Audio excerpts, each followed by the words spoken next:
And Mildred Taylor is also on today's card, as there are 4 Olympians featured on this card in Norfolk, Virginia. But Mark Breland has looked extremely impressive as he ends his confrontation today with a first-round knockout. We'll be right back. Live shot, you're looking at Pernell Whitaker, and we have told you about his fight, which you'll be seeing live. And also, there's Mildred Taylor getting loose. And since we do have time to show you Taylor's fight, he'll be taking on Roberto Medina, and we'll also be watching that one, which will be coming to you live from Norfolk, Virginia. Taylor, a very good-looking young lightweight. But the man of the hour here in Norfolk is the hometown hero, Pernell Whitaker, the lightweight champion at the Los Angeles Olympic Games. Very interesting young fella, a man who has begun his professional career in undefeated fashion. And we're going to take a closer look at a man who will be putting his unbeaten mark on the line against John Sinegal.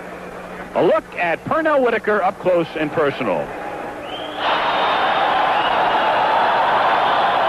The greatest achievement for an amateur athlete, especially a boxer, is to win an Olympic gold medal. Last summer, Pernell Whitaker reached that emotional high, and 1 year later, the memories are still vivid. I don't think I can ever come off that high. I reached so high to get the gold that, you know, I can't fall because I have it around my neck, and I have it at home. So that I will always remain on top. You know, if not successful as a pro, I can always look back at my gold medal and say, this was really my dream. The key element of Whitaker's success has been the support of his hometown, Norfolk, Virginia. It seemed as if half the city turned out to welcome him home from Los Angeles. Norfolk resembles a small, close-knit community. The pride and affection they show is genuine. And that was inspiring to me because I wasn't expecting to see as many people as I saw on a weekday. You know, and it seems like the whole Norfolk was attending, and I feel great. It's only about 200 yards from the Scope Arena to the housing projects of Young Park, where Pete Whitaker grew up. Because of his early professional success, Whitaker has been able to give back time and money to help his old neighborhood. Now he lives across town in a brand new house he bought for his mother and the rest of his family. About the time they moved in, Pete's son was born. And as evidenced here, the family is right there when Whitaker trains this close to home. But training and fighting in your hometown means extra promotional responsibilities. It can be distracting to take time out to sign autographs at a local mall or stage a public workout by the waterfront.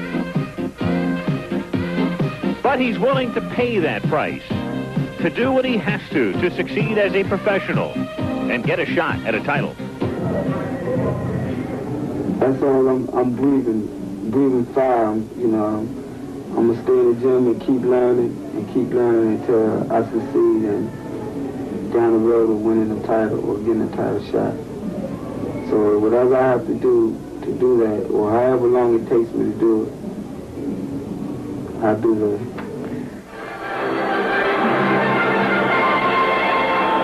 And now live, you'll watch the entrance of Pernell Whitaker here at the Scope Arena in Norfolk, Virginia. He gets set to make his way out from the catacombs into the bright lights and on his way toward the ring where he'll be taking on John Sinegal. A lot of people feel of the Olympic medalist, Whitaker would be the most talented. And he's done really nothing to dispel that theory through his professional career to this point, which admittedly is early on, but there's even talk of Whitaker fighting for a title within 12 to 18 months. Sweet Pea, as he's known. They've called him that since he was a kid.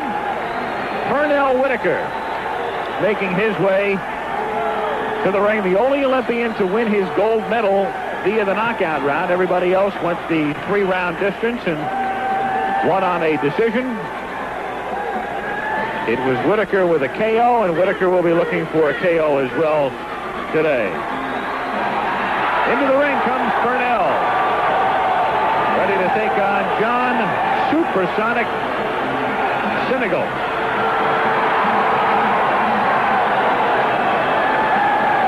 And we'll return to ABC's Wide World of Sports after this message and a word from our local stations.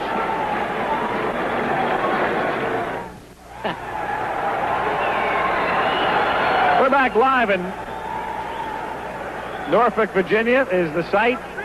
Our live coverage continuing. I'm laughing because one of the great chants of all time, Sweet Pea, Sweet Pea, Sweet Pea.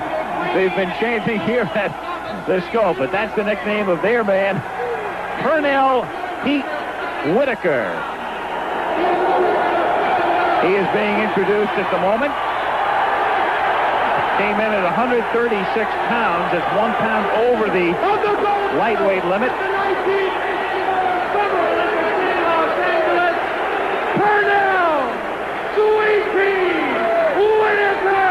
Ring announcer putting everything he has into that introduction. The opponent is John Sinegal, who's home now in Port Arthur, Texas. He comes in with a record of 22-1-1, 17 knockouts, and his only loss was to Terrence Ali in 1984 in Atlantic City. Second round knockout. Lou Duva involved with Breland and Whitaker. Meldrick Taylor as well, so he's back in the corner. Tail of the tape right there. Not much difference as far as the height and reach are concerned. 1 pound difference in the weight. Sinegal, 23 years old. And Pernell Whitaker, 21 years old. The referee is Al Rothenberg. He does not score. Oscar Bryan, Jim Traylor, and Ernie Green are the judges at ringside, scoring on the 10-point must system. Whitaker with very quick hands, good punching power, great foot speed, exceptional boxing skills. The left-hander from Norfolk.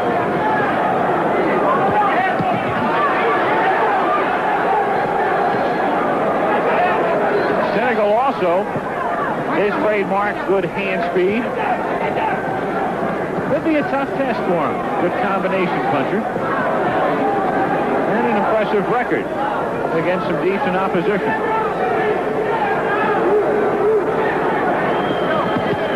Whitaker trying to stay unbeaten. Trying to go 5-0. Second time he has fought as a professional here in Norfolk.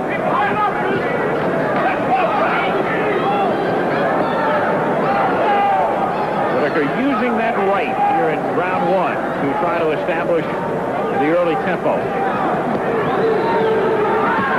And the left hand tried to cross with it, but partially blocked by Sinegal, no damage.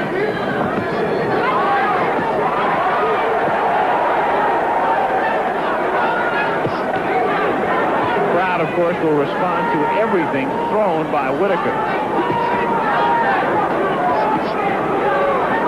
One thing that will do, of course, is make it difficult for Sinegal, if this fight goes the distance, and it's scheduled for 8 rounds, to win a decision. Always tough in a close fight to come into a man's hometown and beat him, especially in a case like this. Whitaker with a good right hook.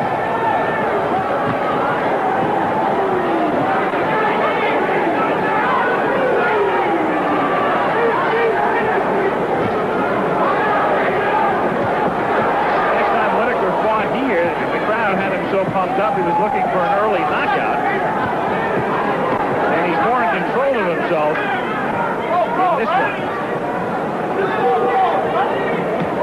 Because his great effectiveness comes from landing his combinations. Taking the knockout win, and if presented. Half a minute to go in the first round.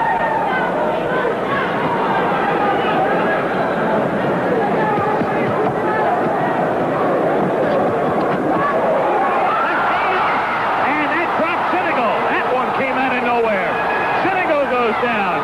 Sinegal pointing to his corner, but he's not pointing to the right corner, as if to say he was all right. He gets up after taking the mandatory 8 count.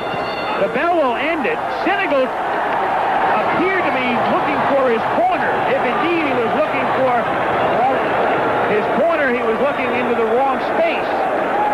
toward the wrong ring post, but he's able to get up and get back as he gets stunned and staggered at the end of round one.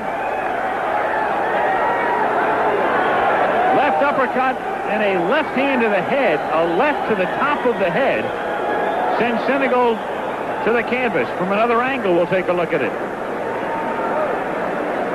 Whitaker, that short left hand. And again, it was really more of a combination there than any one punch that did it. One sets up the other. And there is Sinegal in his corner. So Breland ended his fight in the first round.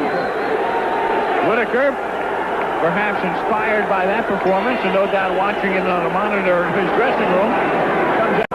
Round two.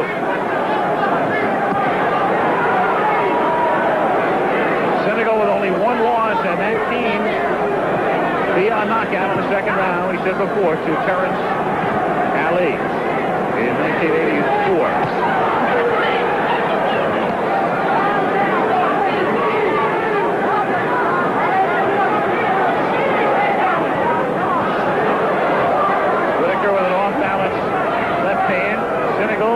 Shaken and staggered in round one. Yet to really throw anything here in the second round. A feeble right hand is there, but Whitaker pushes it back along the rope with a straight right. Combination, getting inside. Another right hand. Sinegal is shaken again. Whitaker going for the knockout because the opportunity has presented itself. Sinegal is staggered. Sinegal barely knows where he is right now. A left to the body, another left. Down he goes, and this one could very well be stopped right now, and frankly should be. Sinegal trying to get up, has to take the 8. Looking at the referee, the count is 6, the count is 7, now 8. He gets up at the count of 8. And they'll let it continue, but this one's not going to go very much further. Another right hand, and that'll do it. That's the end of the fight.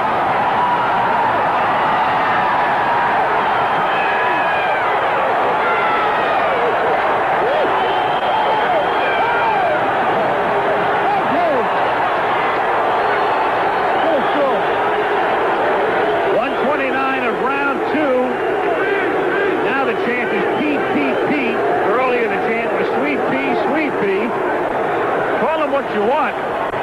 He's a pretty good fighter. 5-0, 4 knockouts. And a lot of people who follow this sport closely feel he is the best of the Olympians in terms of skill, and again, doing nothing to dispel any notion of that sort today. He has now beaten Farron Como, Danny Avery, Michael Golden, Nick Parker, and John Sinegal in succession. He's 5-0. And I think he's thinking about Hector Camacho down the line. His mom right there.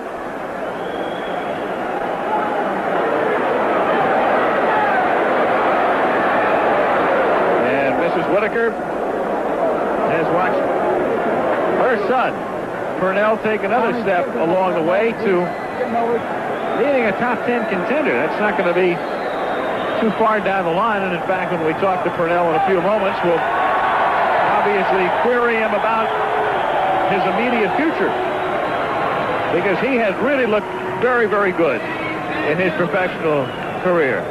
Well, Meldrick Taylor, a man who has not had a good deal of exposure, but he too has been in his own way nearly as impressive as Whitaker. You'll be seeing him, a brilliant young lightweight, just 18 years old, in a live fight against Roberto Medina. That's coming up, but for the moment, it's Whitaker winning on a second round TKO. We'll be back.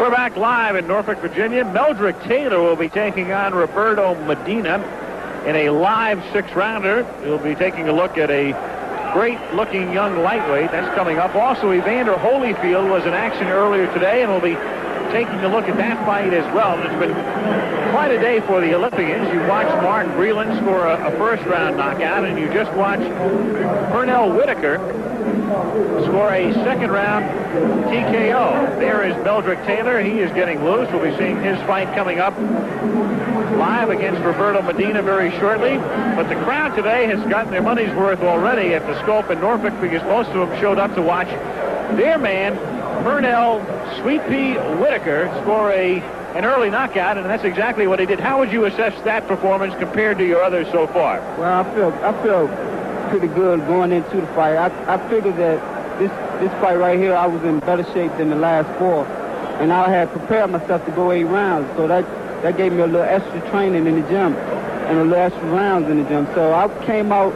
and plus the paper hype and all that was under my belt too. So I wanted to show my hometown that Sweet Pea was for real. What about fighting in Norfolk? I mean, the crowd loves you. They want to see you knock a man out early. You fought here a couple of months back. Does it inspire you, or does it make you, in a way, perhaps fight out of control early on? Well, the first fight I was a little anxious in my first fight here.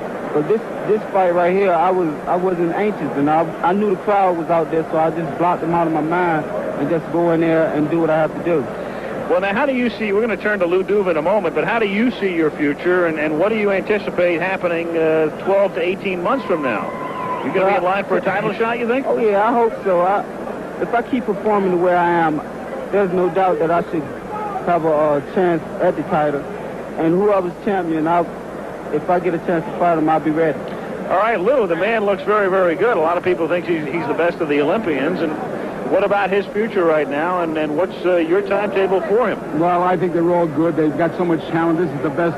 This is the best of the group. And as far as I'm concerned, I'm looking for one match for Pernell. I'm looking for Hector Camacho. I would hope that he wins the title when he fights for the title against Ramirez, and I would love nothing better than an 86 to put Pete Whitaker in with Hector Camacho. Then you're going to see one hell of a fight, and he's ready. He's ready. Don't forget, he's been fighting since he was 10 years old, so he's ready. Well, let's take a look right now. We're going to go back to the second round here, Pete, and take a look at the first knockdown in the second round and how you set that one up. That actually is the final knockdown. That turned out to be the one that ended it. The uppercut I threw was the first punch that really got him, and I got him on the tail end of the right hook. So I knew that he was hurt with the uppercut, and when I knocked him down, I just didn't want to rush out and try to knock him out early because I could get over anxious and get caught. So I just took my time and took the next open. Between now and your next fight, what's the one thing you'll work on the most? That fight went so quick, I don't think I had to work on anything. I had to start all over again. What about the fact that this would have been the first 8-rounder for you? How do you feel about going the distance? If I go the distance, it'll be great, but I like the early nights better than going the long nights. So in due time, I get my chance of going 8 and 10 rounds. You agree with Lou about Camacho? Are you looking forward to fighting him? Oh, I'm looking forward to fighting him especially. So because we got a little grudge to settle. So I guess, whatever happens in the next 12 months, 18 months, I see myself, it's going to happen. Okay. Pete, congratulations. Exceptional performance again. Okay, Lou, good seeing you. So, Freeland has won. Whitaker.